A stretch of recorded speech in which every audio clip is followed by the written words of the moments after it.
We place no reliance on virgin or pigeon. Our method is science, our aim is religion. Eu sou Felipe Caselli. Eu sou Fausto Ramos e esse é o Hermetic Caos.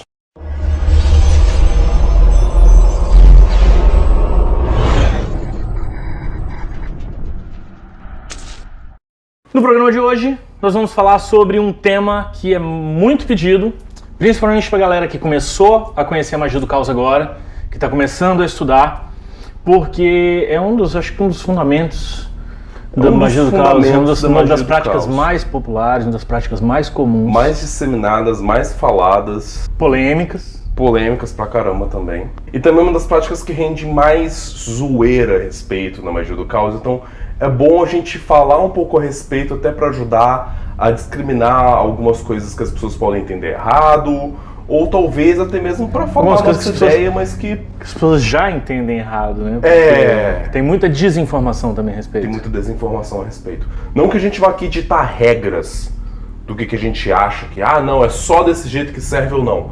Mas para tudo a gente tem algumas regrinhas de ouro que ajudam a gente a entender melhor, a amarrar melhor uma prática. Talvez pegar a experiência de alguém que já faz, já pratica mais, você entende o que talvez pode fazer que dá certo e o que não vai te ajudar em nada, cara. Nosso vídeo de hoje é sobre sigilo. Não, mas você sabe assim, vamos começar então falando sobre sigilo, falando justamente dessa palavra, o nome, sigilo, de onde que vem. Sim. E é interessante porque assim, em magia, todo símbolo, todo selo utilizado é chamado de sigilo. Então, o sigilo não é exclusivamente, como inclusive uma galera da magia do caos pensa, o sigilo não é exclusivamente esse símbolo pessoal dentro da perspectiva da magia do caos. O sigilo acaba se tornando uma técnica dentro da perspectiva da magia do caos, mas não é exclusividade da magia do caos.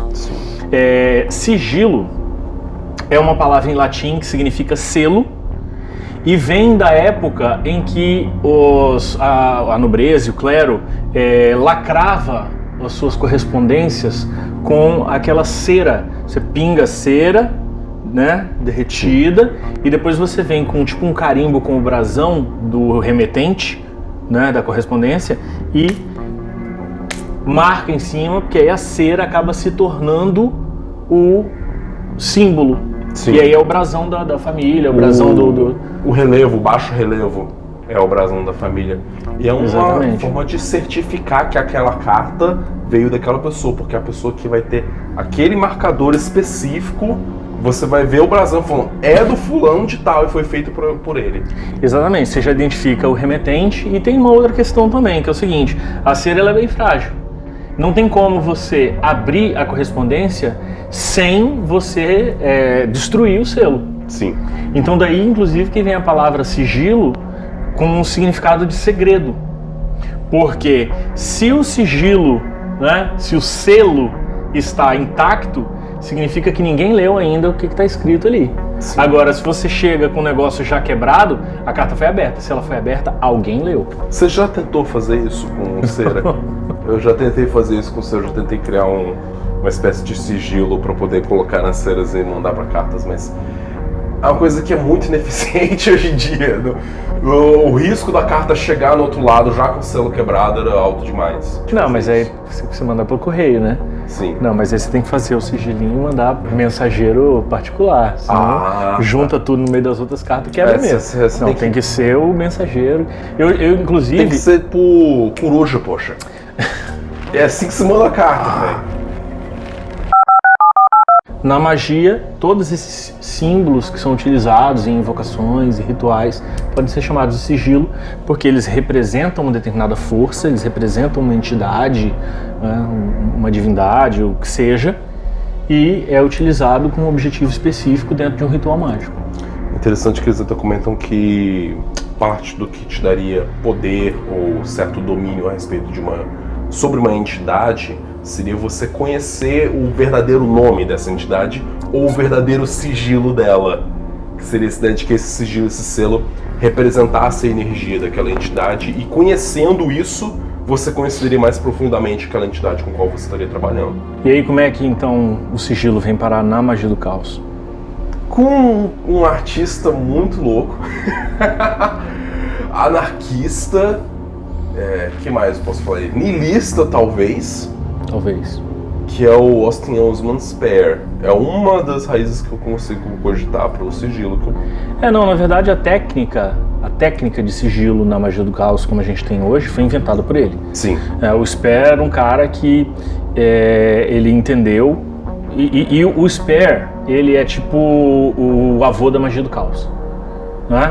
Porque o Peter Carroll é o pai da magia do caos, que o primeiro livro, o fundador da magia do caos é o Liber Null, a gente já falou bastante sobre ele, mas não, o Peter Carroll não seria o Peter Carroll, a magia do caos não teria surgido não fosse o trabalho do Austin Osman Spare, que consistia em essência em questionar toda a parafernália da magia cerimonial. Pra que isso, velho? Pra que esse monte de coisa? Pra que essa teatralidade toda? Não precisa disso. E não só a teatralidade dessa magia cerimonial, mas também a questão de que você só pode operar magia pegando um sistema pronto ao qual você tem que se adequar a ele. O que eu sinto que o Austin Osman Spare fez de mais importante foi mostrar que qualquer idiota consegue criar o seu próprio sistema mágico. Já dizia John Constantine, né? O maior segredo da magia é que qualquer babaca consegue fazer. Inclusive tem muitos. Sim, e com isso ele acaba criando um sistema próprio de como operar essa magia. E um dos jeitos mais simples que ele encontrou de operar magia é justamente fazendo os sigilos. Lembrando que o sistema do Austin Osman Spare se chama Zoskia. É o nome que ele deu ao sistema dele, que é uma outra proposta. Assim, o Spare, ele cria uma perspectiva... a gente pode utilizar o termo metafísica, né? Uma perspectiva metafísica, assim, porque ele fala a respeito de um determinado tipo de funcionamento da mente e da realidade sob o ponto de vista dele. Então o Zoskia é um sistema que, apesar de não ser tão sistematizado assim, né, tão bem estruturado, porque o Spare era bem loucão, tá tudo lá, assim, tem uma base teórica e tem uma base prática para você entrar no Zoskia, né? Inclusive, ele teve grande influência de Freud, das teorias de Sigmund Freud do começo do século XX e um pouco também do Carl Jung. Então, ele é um dos primeiros que pega esse paradigma de perceber a realidade por meio da psicologia e pela psicologia freudiana, o descobrimento do inconsciente, e ele aplica isso de forma mágica. Então ele se pauta nessas teorias bastante para poder constituir a teoria mágica dele, que é bastante do que a gente já fala o tempo todo aqui no canal.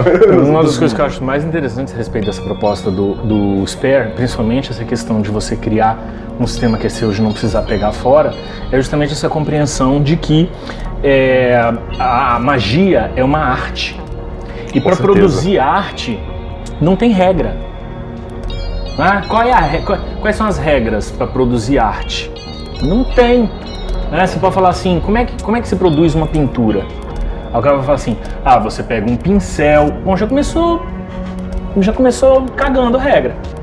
Porque assim, tem um cara, por exemplo, chamado Jackson Pollock, que ele botava a tela no chão, pegava um pedaço de pau, molhava dentro da lata de tinta e deixava a tinta escorrer do pedaço de pau em cima da tela. Pronto, Jackson Pollock pintava sem pincel.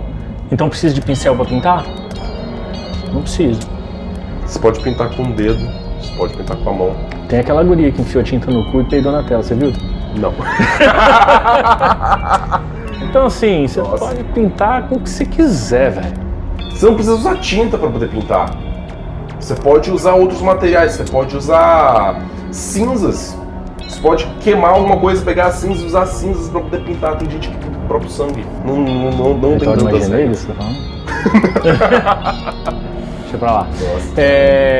Isso foi uma brincadeira, ok? Pactório da vida? Não. Nada mais. Então, o sistema do Spare e a perspectiva do sigilo parte dessa ideia fundamental de que não tem regra para fazer magia. Todas as regras que você elege como necessárias na prática mágica, elas são arbitrárias. São arbitrariedades que a gente inventa para que o rito mágico faça sentido. E aí, sentido para cada um. Então você não precisa. Tudo bem, se você adota um paradigma exterior a você, se você adota um paradigma pronto, sua magia vai dar certo, óbvio. Né? Se você acredita naquele paradigma, você já deve ter visto o nosso vídeo de crença instrumental. Agora, você pode criar uma coisa sua. Com certeza. Pessoal, a gente vai continuar esse assunto sobre sigilos na semana que vem, porque é um assunto que dá muito pano pra manga. A nossa ideia era gravar um vídeo só sobre sigilo. A gente sentou aqui e começou a falar tanta coisa, que não vai caber num vídeo só. Com certeza. Então, continuem ligados e até a próxima semana com a segunda parte do vídeo sobre sigilos. Até.